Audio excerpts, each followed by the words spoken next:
legislation to come up with a law to say, hey, you can't, text and drive, or you can't do other things.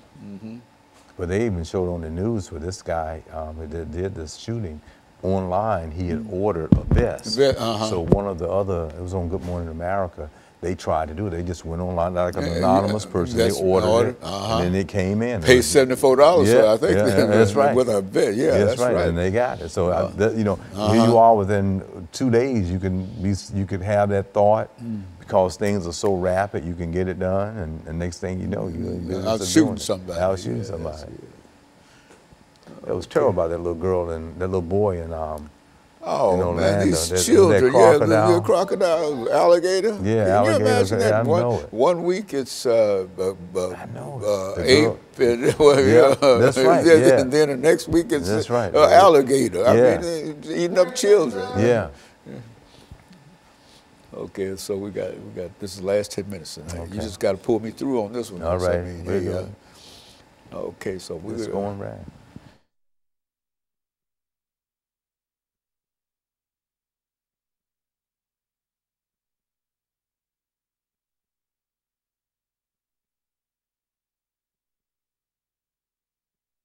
Thank you, and welcome back to the final segment of the show for today.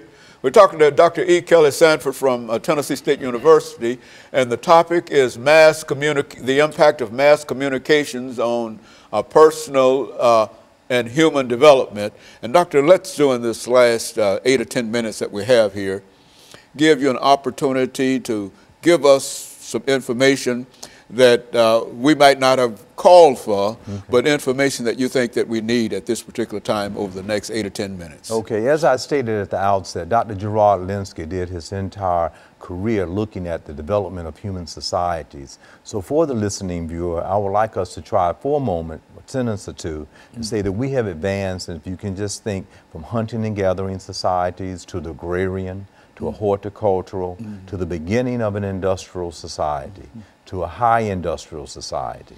And from that point, we moved all the way out into a telecommunication society, and then a service society, and now with this last movement that we're in right now is telecommunication, mass communication. And we can look at it at pre-industrial, post-industrial societies. We can look at it at this particular point in time in development of human society as postmodernism.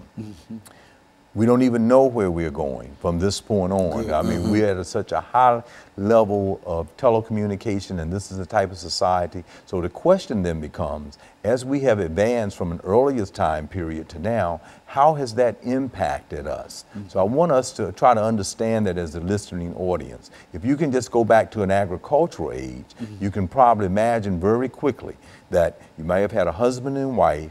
Because they lived in agriculture, they may have had a lot of children in order to tend the crop, and everyone would have been very cohesive as far as the family institution is concerned. And as we moved into an industrial age, then people started to go into school, finishing school, got married later, had less children. Technology started to come in, you got married later, had less children. So you can see the impact of just human development from an earlier period to another period. So here we are now as we moved into a telecommunication society with the advancement of technology and everything. It really impact how we act and behave on a daily basis. Sometimes it's cognitive development that we've talked about early on the show. It is taking away our opportunity to want to just to sit down and to learn for the sake of learning. Why? Because you can use your computer to access the information so quickly. It's already there. It's already there. Now, those are some positive things. I don't want the viewing audience to think that I'm suggesting that technology is not great. I mean, it has helped us advance in science. It's saved lives. We can intelligence is such a high level. So there are many positive things that we can think about. But in sociology, we talk about cultural lag.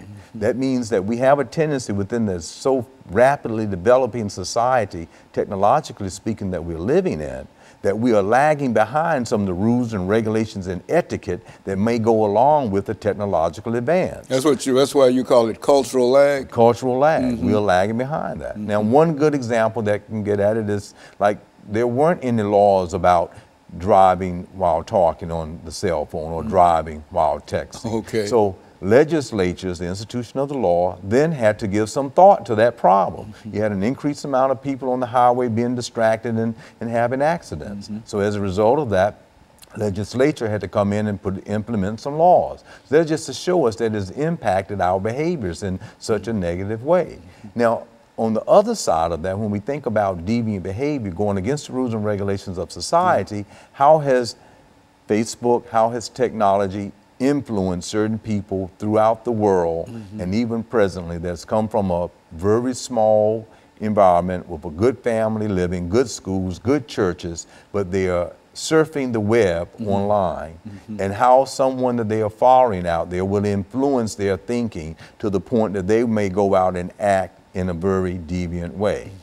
You could even think about bullying. You might say, well, no one even touched the person, but there they are on cyberspace, and someone is with their pictures, they're making comments about them, others are making suggestions, and then in their personalities, their thinking, their cognitive thinking process is telling them that that's bad, and they're feeling bullied and low self-esteem to the point that they may commit suicide. That's right. That's exactly it. That's a good point. So this is the whole issue of how is this impacting us in this way. So we have to realize that there are many positives. The positives may outnumber the negatives, but the negatives are certainly there. They're still there. They're still there. Now, even as a professor, I have seen a transition over the last cohorts of students entering. Their mind, they can't just cut the phones off. They can't let their cognitive thinking be pleased with that notion that they have learned a thought or an idea, and then they feel that they need to just touch the phone and it tells them, and that's it. But we still live in this highly technological society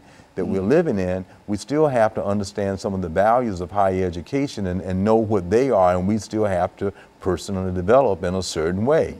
And so it's good to know how to do it, but you have to also develop yourself in that way as well. But now, what do we do with those who don't have access to this kind of technology that we use, which people who are essentially cut off technologically from the rest of society? I mean, what is to be their plight? Well, okay, here we are now looking at human development. I think there's some negatives because they cannot be connected in a global society as we are right now. So as a result of that, they cannot have access to that type of technology to try to advance. But there are some positives with that. They probably have interpersonal skills that are still very strong. They probably have family relationships that are still very strong. They can be happy with just sitting down talking within a group context, maybe studying in a group context. I think if we did a cross comparison culturally at Cuba, you would probably find the same students that are the same age that are able to get together to study their lessons after class with an interest versus putting things in their ear and going off on Facebook. And not having a conflict with that while they're supposed to be learning and developing. So I think there's some positive. Let me give another global type of perspective, and I really give a lot of credit to Jobs that came up with the whole idea in this telecommunication society. For 40 years in many countries they had dictators. And in 40 years those dictators were able to control the behaviors of people. Now here's a positive. With telecommunication and with the able to communicate, a revolution took place where they were able to overthrow that particular dictator. So that's the positive thing about it.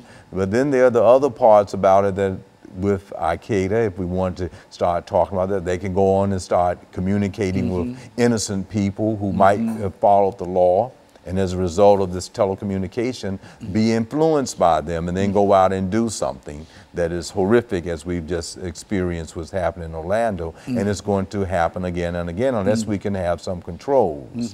The reason I say cultural lag, because we might have to see when people are developing certain unique behaviors, they might have to be followed with a little bit more strategic planning.